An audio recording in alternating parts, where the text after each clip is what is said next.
Mbrëmë në orën 21:15 në një kazino në fshatin Zherovian të Tetovës, punonjës të policisë nga SPB Tetov kanë privuar nga liria personin MI 36 vjeçar nga fshati Qegran, pasi tek ai është gjetur dhe konfiskuar lëndë e bardhë pluhur. Ai është ndaluar në stacionin policor dhe pas dokumentimit të rastit do të bëhet kallëzim përkatës. Dje në orën 15:50 në SPB Tetov është raportuar se në tualetin e një shkolle fillore në një fshat të Gostivarit, nxënësit kanë gjetur një kuti që përmbante 4 pako me lëndë të bardhë pluhur. Punonjësit e policisë kanë dalë në vendngjarje dhe është kryer kontrolli dhe lënda e gjetur është marrë për procedurë të mëtejme, po punohet në zbardhjen e rastit. Dje në orën 10:35 në Tetov, punonjësit e policisë nga SPB Tetov kanë privuar nga liria personin LH, 43 vjeçar nga Tetova. Ai dyshohet se gjatë pushimit të gjatë në një shkollë fillore në Tetov ka sulmuar fizikisht një nxënës 14 vjeçar nga fshati Reqic e Vogël, duke përdorur dhe një mjet metalik, ndërsa më pas me mjet të mpret ka kërcënuar babain e tij FO 43 vjeçar, vllain e tij IO 18 vjeçar dhe fëmijën e tyre AD 31 vjeçar, të cilët kishin shkuar të shihnin se çfarë kishte ndodhur.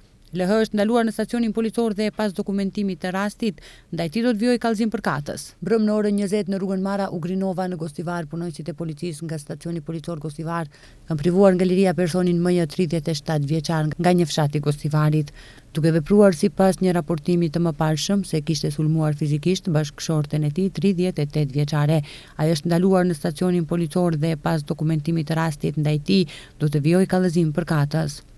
Dje në orën 9 në stacionin policor Gostivar, një 61 vjeçar nga një fshat i Gostivarit ka raportuar se gjatë muajit prill 2025 është mashtruar nga SHF nga Tetova për shumën prej 17.740 euro.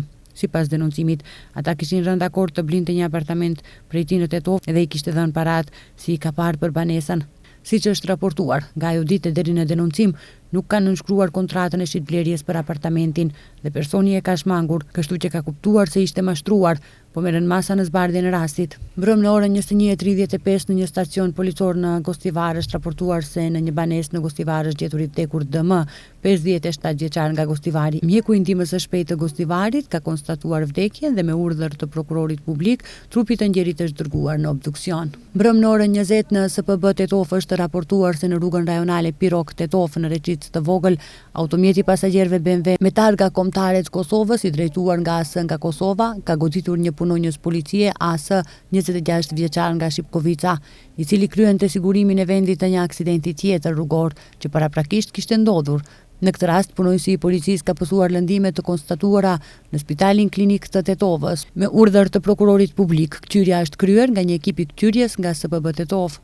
Mbrëmë në orën 20 në SPB Tetov është raportuar se në rrugën rajonale Hanet e Mavrovës Dibër, në afërsi të Hanit të Rostushës, automjeti pasagjerëve Opel me targa të Gostivarit i drejtuar nga HB 49 vjeçar nga Tërnova ka dalë nga rruga. Me këtë rast lëndime ka pësuar shoferi HB dhe për shkak të seriozitetit të lëndimeve është transportuar në kompleksin e klinikave Nëna Teres në Shkup. Hetim në vendngjarje është kryer nga një ekip i policisë së Gostivarit.